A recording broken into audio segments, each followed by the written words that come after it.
Dito po kami sa US, sa Our Lady of Victory. Ayan po, nag-church kami dito. Tapos, mamaya, shopping kami sa Canada na raw kasi wala kaming US dollar. Hindi pa niya binuksan eh. Hindi pa. Ha? Buksan niya yan kung nandiyan magdungan tayo. Dito kami kumakain. Katatapos ng lunch.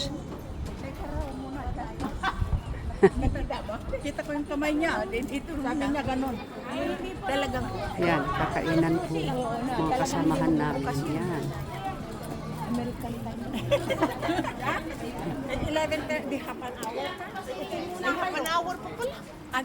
Half an hour. Pupunta mo yun, no? Bumalik na sila. Doon kasi parang may balik na. Ang ganda po dito.